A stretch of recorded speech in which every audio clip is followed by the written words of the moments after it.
हाल ही में उपराष्ट्रपति जगदीप धनखड़ ने 21 जुलाई 2025 को स्वास्थ्य कारणों का हवाला देते हुए पद से इस्तीफा दे दिया।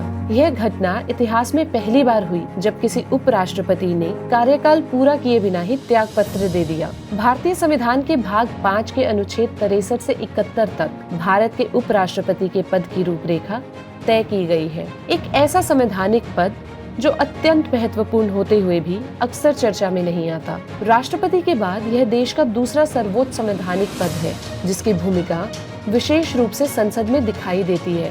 उपराष्ट्रपति पद के लिए उम्मीदवारों को कुछ आवश्यक योग्यताओं को पूरा करना होता है। सबसे पहले वह भारत का नागरिक होना चाहिए, उनकी आयु कम से कम 35 वर्ष होनी चाहिए और उनमें राज्यसभा के सदस्य के रूप में चुने जाने की पात्रता होनी चाहिए। निर्वाचित होने के उपरांत उपराष्ट्रपति संसद या राज्य विधानसभा के किसी भी सदन का सदस्य नहीं रह सकते।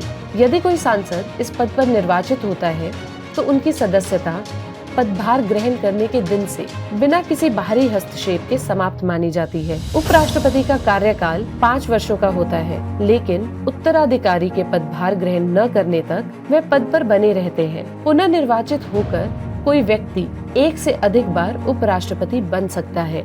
उपराष्ट्रपति किसी भी समय राष्ट्रपति को लिखित में इस्तीफा देकर पद त्याग सकते हैं। हटाने की प्रक्रिया महाभियोगी के समान नहीं है। इस प्रस्ताव को केवल राज्यसभा में प्रभावी बहुमत से पारित किया जाना चाहिए और लोकसभा में साधारण बहुमत से सहमति प्राप्त करनी होती है। संविधान ने हटाने के कारणों का स्पष्ट उल्लेख नहीं किया है। यदि उपराष्ट्रपति का पद कार्यकाल पूरा होने, इस्तीफा, मृत्यु, हटाए जाने या अयोग्यता के कारण रिक्त हो जाता है तो कार्यकाल पूरा होने के मामले में चुनाव पूर्व ही संपन्न कराया जाता है, जबकि अन्य सभी मामलों में जल्द से जल्द नए चुनाव कराए जाते हैं और नए उपराष्ट्रपति को पूरे 5 साल का कार्यकाल मिलता है। उपराष्ट्रपति की सबसे प्रमुख भूमिका राज्यसभा के सभापति के रूप में होती है। इस भूमिका में लोकसभा के स्पीकर की भांति सत्रों की अध्यक्षता करते हैं, सदन में अनुशासन बनाए रखते हैं तथा विधायी कार्यवाही की सुचारू रूप से निगरानी करते हैं। भारतीय लोकतंत्र का यह संरक्षक अक्सर सुर्खियों से दूर रहता है, परंतु संसद के हर महत्वपूर्ण क्षण का वह मूक साक्षी बनकर इतिहास की कहानी रचता है।